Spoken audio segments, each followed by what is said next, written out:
काय दरवर्षीप्रमाणे आपला चंद्रपूर जिल्ह्यामध्ये ऊन किंवा उष्णतेचं प्रमाण खूप वाढतं. 45-46 कधी कधी 50 डिग्री सेंटीग्रेड पर्यंत पोहोचतं. तर या निमित्त आपण सर्व जिल्ह्याचं नियोजन करतो. या जिल्ह्यामध्ये जे काही उन्हात काम करणारे क्षेत्र आहेत, लोक आहेत, यांना आपण अवेअर करतो की बुवा उन्हामध्ये जाऊ नका. 11 ते जवळपास 5च्या दरम्यान मध्ये उन्हात काम करू नका.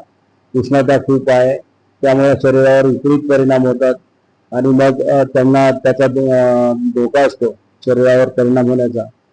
अशा पद्धतीने आपण सर्व ठिकाणी बस स्टँड्स असतील, रेल्वे स्टँड्स असतील किंवा जे काही विविध गतीचे काम आहेत, रोडची काम आहेत, अशा ठिकाणी काम करणारे जे लोक आहेत किंवा त्यांचे जे काम देणारे लोक आहेत, या सर्वांना किंवा बांधकाम विभागाला अशा आपण सूचना देत असतो. आत्ताच कलेक्टर मॅडमनी शाळांमध्ये 10 वाजेपर्यंत शाळा चालू ठेवा असं सांगितलेलं आहे, कारण उन्हाचं प्रमाण खूप वाढतं आहे.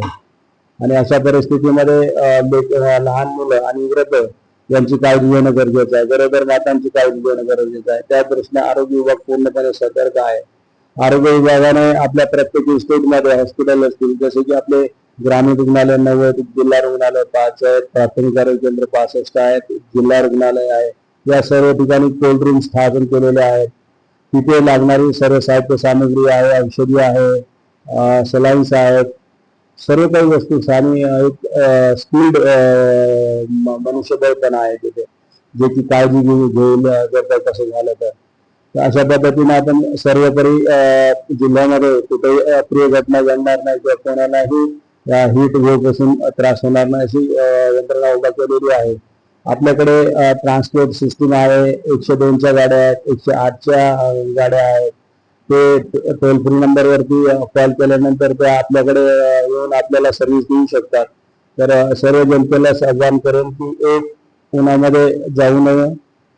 दुसरं, डोक्यावरती पांढरा कपडा किंवा काही थंड औषध डोक्यावर ठेवावं.